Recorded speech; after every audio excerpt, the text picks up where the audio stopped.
Le département, premier partenaire du sport en Sarthe.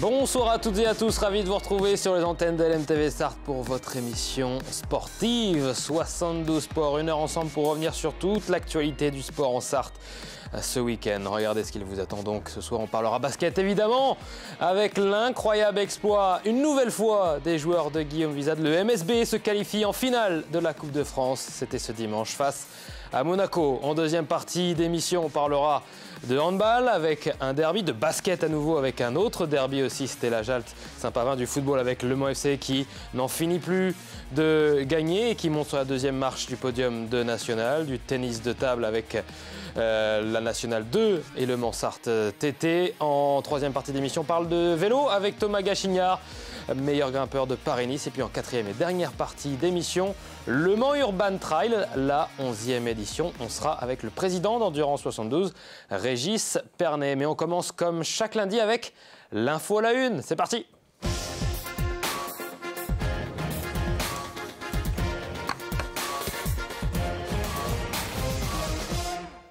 Ils l'ont fait, ils l'ont refait plutôt. Voilà la une de 72 Sports ce soir. On parle de cette incroyable victoire avec Mamadi Sangaré. Bonsoir Mamadi. Bonsoir Antoine. Ravi de te retrouver pour débriefer une incroyable rencontre. Je propose justement qu'on la voie, cette affiche, avec ces demi-finales. Monaco, MSB et le gros début de match des Manceaux qui vont prendre 10 points d'avance dans le premier quart grâce à Delaunay et un énorme Trey Buchanan ici à 3 points avant le réveil monégasque dans le deuxième quart. Il y avait 21-30 en faveur des Manceaux à la fin du premier. L'entrée de Terry Tarpel, ancien Manceau, fait très mal d'ailleurs. Ajouter à cela quelques pertes de balles Mancel et Monaco en profite pour revenir et prendre l'avantage. Plus 3, Monaco à la pause, 55-52, retour des vestiaires. David Diléo va prendre feu. 3 shoots à 3 points consécutifs pour l'Américain et Le Mans reprend l'avantage. Monaco va répondre ensuite et va recoller avant de finir le troisième quart avec 1 point d'avance sur les Manceaux. Tout va se jouer dans un dernier quart donc et David Diléo va mettre un nouveau shoot longue distance et puis Trevor Hodgkin va sceller la victoire Mancel et les Manceaux se qualifient pour la finale de la Coupe de France. Ils éliminent donc Monaco et déjouent encore tous les pronostics. Victoire 102 à 99. 3e victoire cette saison tout de même face à l'ogre monégasque. C'est historique, c'est énormissime ce qui s'est passé encore. C'est une performance XXL encore que signe cette équipe de Guillaume Wizard. La veille du match, on m'a interrogé sur mon pronostic. J'ai dit, en toute lucidité, que Monaco était favori parce qu'ils étaient revanchards, parce qu'ils sortaient aussi d'une défaite en Euroleague. Et Le Mans a une nouvelle fois montré qu'il fallait pouvoir compter sur eux et des fois savoir oublier les pronostics justement.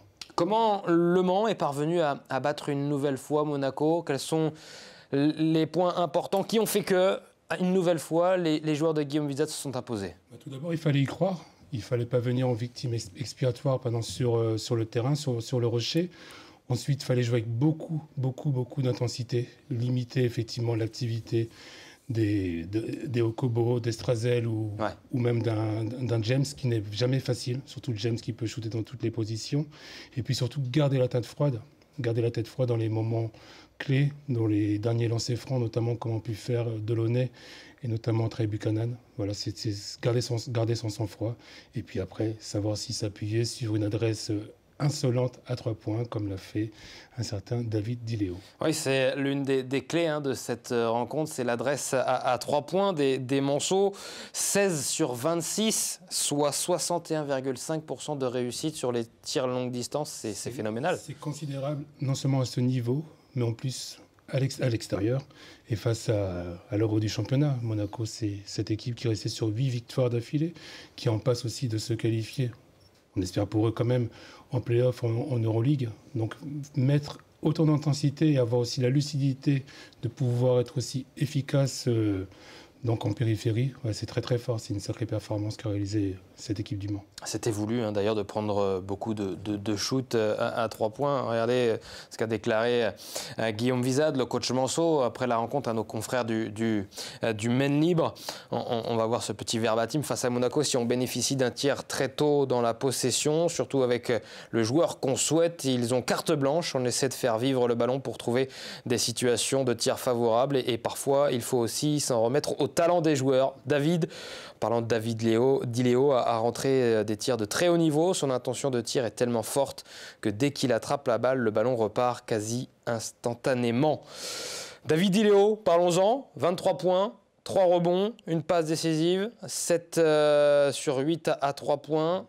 C'est des stats exceptionnelles. Il a signé encore une grosse perf. Et c'est vrai que je le dis souvent ici sur ce plateau, c'est la sobriété de ce joueur. C'est vrai que quand Stephen Curry fait la même chose, c'est vrai qu'on s'extasie. Mais moi, hier, il m'a fait plusieurs fois, j'ai rebondi du canapé. Et puis, il a profité aussi du jeu de passe. C'est vrai que dans l'extrait que vous avez mis de la citation de Guillaume Vizade, il parlait beaucoup de la circulation de balles. Les Manceaux se donnent beaucoup le ballon, donc font aussi briller les joueurs. Et puis effectivement, après, une fois qu'on prend feu comme ça, lorsqu'on est en confiance et que nos coéquipiers nous mettent en confiance, il ne peut plus rien nous arriver. Mais c'est vrai qu'il a été vraiment flamboyant. Ouais, David Di Leo, exceptionnel à l'image aussi de toute sa saison. Oui. Et on aime aussi son énergie, souvent communicative dès qu'il marque un petit 3 points, le petit signe au public. Qui est sa marque de fabrique. Et c'est vrai qu'il réjouit aussi bien les spectateurs que les téléspectateurs que nous étions hier devant notre écran. Ouais, c'est un match qui était diffusé gratuitement d'ailleurs sur Internet et vous étiez à un moment plus de 10 000 à regarder avec beaucoup de supporters Manceaux qui étaient derrière leur écran à supporter aussi avec des messages instantanés. Ou d'ailleurs le téléphone, puisque vous m'aviez vous-même envoyé un message pour me dire les Manceaux ils sont très très très chauds. Et à ce moment-là d'ailleurs un ancien Manceau était en train de prendre feu, à savoir Thierry Tarpey. Et je me suis dit, bon, on va peut-être pas s'emballer, mais puis finalement à la fin... Effectivement, l'issue est belle et magnifique et nous avons beaucoup vibré. C'est vrai que c'est beau quand le sport nous procure de telles émotions. Ouais, et on ne s'en lasse pas cette année avec le MSB de ces émotions. Avec d'ailleurs, déjà, on en parlait encore la semaine dernière avec le directeur sportif Vincent Loriot. Ici même sur ce plateau, la victoire en Leaders Cup face à Monaco déjà. Il y avait une victoire aussi au match, la phase allée du championnat face à Monaco déjà. C'est la 3e victoire mancelle face à Monaco sur 4 matchs quand même, et le seul match que le MSB a perdu c'était à domicile et encore c'était très serré. C'était très serré en effet. Autre garçon qui a performé du côté de la principauté ce dimanche, c'est Trey Buchanan qui a été très important, notamment en tout début de match. Il a permis de lancer les choses. C'est lui qui a montré la voie. Monaco démarre plus fort. Ils sont à domicile. Ils veulent quand même montrer que voilà, ils sont chez eux. On veut aussi imposer notre rythme, notre tempo. Le Mans a eu un peu de mal à trouver la bonne carburation et s'en est remis justement à Trey Buchanan, qui est bien aussi depuis quelques temps, qui a pris ses responsabilités. Parfois, il avait dans la saison tendance à confondre vitesse et précipitation ou en faire un peu trop. Là, c'est beaucoup plus posé. Et puis, effectivement, c'est lui qui a mis cette équipe du Mans en orbite et on ne peut que le saluer. Et qui a trouvé la lucidité nécessaire pour inscrire aussi le lancer franc décisif dans le dernier quart-temps. Un énorme match également de nos soldats, Thomas et Yegueté dans la raquette. Effectivement, cette axe, ces tours de contrôle a encore fait le boulot, a répondu aussi au duel, au combat face à Mam GT, qui a aussi été explosif et qui a été tonitruant à l'intérieur. Un peu moins en lancer franc, mais c'est vrai que cette paire a encore fait des dégâts et a fait des miracles, a réalisé un gros travail de sape face à cette équipe de Monaco. Et on peut rajouter aussi les Delaunay, Ndoye. C'est difficile d'en parler, vous et moi là tout à l'heure en coulisses. Difficile de n'en garder qu'un. N'en garder qu'un, la marque est bien répartie. Même un Hudkins qui, pour avoir commis 2 fautes assez rapidement, n'a pas pu effectivement briller sur tout le match, mais lorsqu'il est sorti de sa boîte, ça a été dans des moments clés. Il termine à 13 points pour un joueur qui a été en partie muselé par Tarpey et qui a été sorti rapidement pour des fautes. C'est une belle performance aussi. 14 points pour Tachon Thomas, donc, avec ses 6 rebonds et sa passe décisive. Et Wilfried Igueté, l'autre pivot Manceau, lui sort avec 8 points et 5 rebonds. Très précieux. Encore une fois, et puis Noah Penda, on n'oublie pas Noah Penda. Alors sur les stats, c'est pas la folie, mais à chaque fois, mais il a un impact tel, Noah Penda, qu'il est important dans la il s'est démultiplié. J'avais l'impression qu'ils étaient 5 Penda sur le terrain. Effectivement, si on regarde la ligne du scoring, on va dire bah oui, mais non, il n'est pas au niveau, il n'a pas été au niveau d'un Dilio, effectivement. Mais le gros travail, l'abattage, son énergie, vraiment, c'est le genre de performance aussi qui forge une équipe. Et une des clés du match, vous m'avez posé la question tout à l'heure, c'était la solidarité. Au-delà de la solidité, c'était la solidarité. Cette équipe ne s'est jamais désunie, puisqu'elle a été à un moment menée plusieurs fois de plus 3, plus 5, plus 7 points. Guillaume Wiesel a su prendre aussi les temps morts décisifs pour mobiliser les troupes. Et ces troupes sont allées de l'avant. Et vraiment, c'est une performance qui fait belle à voir. Le Mans a tout d'un grand cette saison? Le Mans a tout d'un grand, a tout d'un géant. Et 6e du championnat, peut espérer encore mieux. En tout cas, déjà se qualifier pour les play-in, c'est dans les cordes de cette équipe du Mans. Et puis elle a envoyé un signe aussi à cette Betclic en disant qu'il faudra compter sur nous jusqu'au bout. Et c'est vrai que voilà, on n'est plus là dans l'exploit à ce niveau-là. Ce sont des répétitions, ils ont refait comme vous avez titré. Et effectivement, il faudra compter sur eux, sur cette grande équipe. 18e finale en compétition nationale depuis 2004 pour le MSB. Personne n'a fait mieux sur les 20 dernières saisons. Est-ce que le MSB ira chercher un 2e titre cette saison après la Leaders Cup? Est-ce que la Coupe de France va revenir au tango? Est-ce que c'est possible? Ça sera face au Paris Basket, l'un des gros morceaux aussi de ce championnat. Ce sera difficile. Ça sera un nouvel exploit à faire. En plus, Paris jouera à domicile. Même. Donc c'est quand même... là, c'est le 3e du championnat. Il faudra bien entendu se méfier des TJ Short, Nadir Rifi ou Ward. Voilà, donc, mais Le Mans a montré il y a quelques semaines en Normandie, a démontré sur son parcours, a démontré plusieurs fois en championnat qu'elle pouvait aussi regarder, jouer les yeux dans les yeux face aux ogres de cette Betclic Elite. Donc pourquoi pas? Effectivement, il faut y croire. Et puis, on imagine aussi que poussés par leurs supporters qui sont, on l'espère, très nombreux et feront du bruit, et cette marée orange pour supporter cette équipe. Alors, on en parlait hors antenne. C'était complet pour la finale, les places à la Cararena de Paris-Bercy. Vous pouvez rassurer ce soir quelques supporters monceaux? Oui, bien entendu. Les clubs, les équipes finalistes ont toujours un lot de places.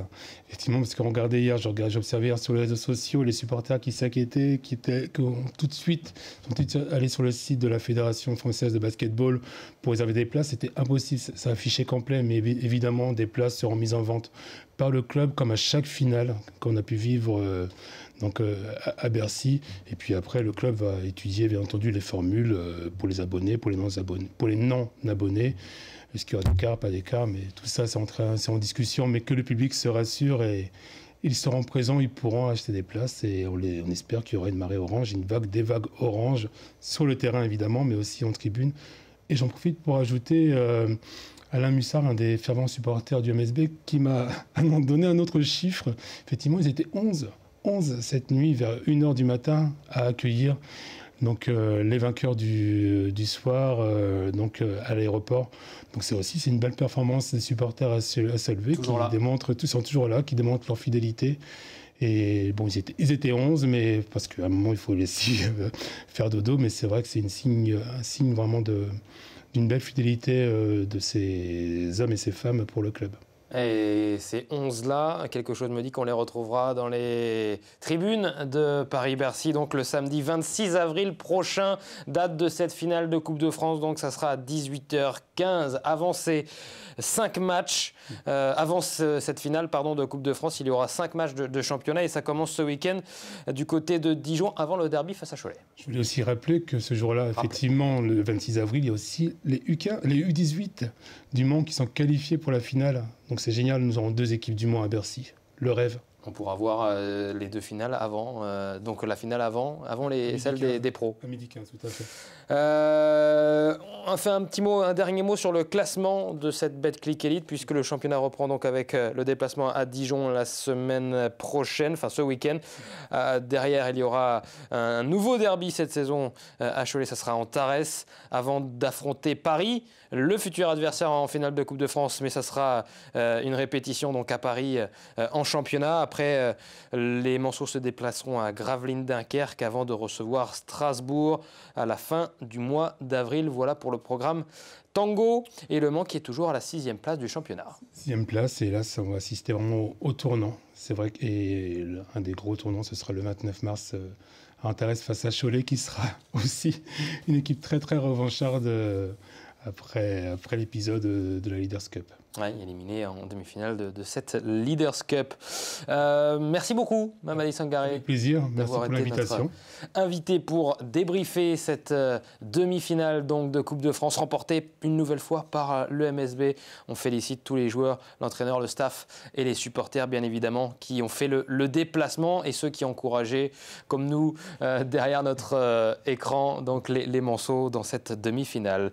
Dans un instant, on parle encore de basket avec un grand derby en pré-national. La Jalt accueillait Saint-Pavin en pré-national. Donc un match très serré et alléchant. Vous allez voir ça dans le résumé qu'on vous propose dans la deuxième partie de 72 Sports. À tout de suite.